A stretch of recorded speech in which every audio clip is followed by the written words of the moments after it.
set in America during the 1950s, J.D. Salinger's The Catcher in the Rye is still highly relevant to a modern Australian adolescent audience because of the enduring themes raised, rendering Robert Bennett's statement correct. Mental isolation, depression, and fears of growing up are just some of the concerns surrounding the narrator and protagonist, Holden Caulfield, as well as Australian youths. The inclusion of such powerful issues has provoked many intense and diverse reactions among readers, as shown by its temporary banishment within schools, which greatly contrasted with certain critics, in particular BBC journalist Finlo Rover, regarding the novel as the defining work on what it is like to be a teenager. Such passionate responses indicate that the teenage topics discussed have held significance throughout the years, thus relating the novel to adolescents of the present day. Eric Carmer, writer of the timeless classic All By Myself, may have based his ballad on Holden because of the isolated situation the teen never manages to escape. Holden uses his mental isolation as a form of self-protection and reassurance that he is one of the only genuine beings in existence, since, in his opinion, he is constantly surrounded by phonies. Even connecting with his parents seems difficult for the protagonist, as shown by his forced attendance at a Quincy Prep boarding school. His parents have no time for him. Their dysfunctional relationship is most likely attributable to Holden's disapproval of his father, particularly his career. If you're a lawyer, all you do is make a lot of dough and look like a hotshot. How would you know you weren't being a phony? The trouble is, you wouldn't. Holden constantly expresses his hatred for phonies, so in accusing his father, suggests he detests him, hence giving him an excuse to isolate himself from his parents. Holden also isolates himself from many other characters in the book. He invites Sally Hayes out for a date, but eventually drives her away with insults because of his internal need for isolation. A similar occasion occurs when Holden asks a taxi driver, "Would you care to stop on the way and join me for a cocktail?" in a further attempt to talk to someone. For those of you who hadn't previously heard All By Myself, I would say that you have been far more isolated than poor old Holden, who has survived the ages for the same reasons as The Catcher in the Rye has done, the lasting central issues. Isolation still plays as big a part in modern adolescents' lives as it did in Holden's, as revealed in a recent statement by credible author and psychologist Dr. Heller.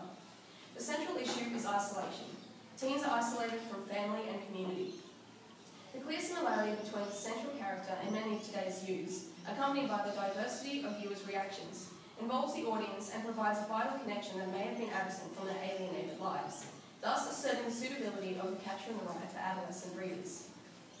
Has anyone seen an episode of Dr. Phil or Degrassi, or read any type of teen magazine such as Girlfriend or Dolly? Well, if you have, chances are you would have come across a segment or article about depression. And since all of you have read and critiqued The Catcher in the Rye, you can obviously see the resemblance between the pieces. Upon reading the novel, it can be concluded that the principal source of Holden's depression is his isolation, which initiates a circular cause and consequence. Holden feels depressed because he's isolated, and so because he's depressed, he alienates himself further. This can and often does happen to depressed teenagers. Despite his hatred towards Ackley, Holden still goes into his room when his own roommate Stradlater is out. Then I went over and laid down on Ellie's bed. Boy, did I feel wrong. I felt so damn lonesome. Prior to this, Holden had shooed Ackley out of his dorm. This shows that the protagonist is often trapped between hating people and wanting to connect with them. And because he can't seem to choose which view to take, his depression grows, much like what happens to today's youths. Due to his fragility, small insignificant occurrences adversely affect Holden, another symptom of depression in the 1950s and 2012. After Mr. Spencer wished him luck, Holden responded with, "I never yell good luck at anyone. It sounds terrible when you think about it." From this, it can be gathered that Holden takes the negative view of even the more positive aspects in life, an early indicator of his lack of self-esteem. According to Beyond Blue, 20% of young Australians will suffer from depression before they reach adulthood. This statistic, coupled with depression-based media, proves that the heavy emphasis that The Catcher in the Rye places on depression allows the adolescent audience to relate to Holden, increasing the suitability of the text.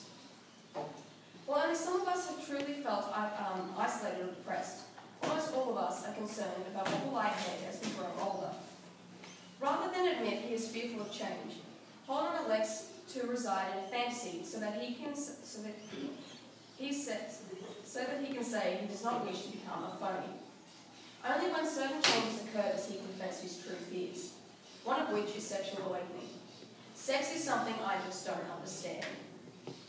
As opposed to blaming his inexperience of such activities on phoniness, he genuinely confesses his distress. His worries of change are also revealed when he speaks his views on the museum.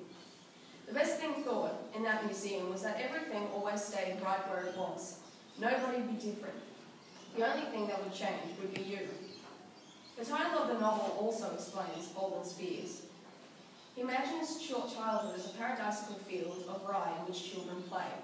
Falling off the cliff is the equivalent of falling into adulthood. Holden wants to catch the children as they fall, rescuing them from death, rescuing them from adulthood. Fear of adulthood is not an unknown concept for today's teens.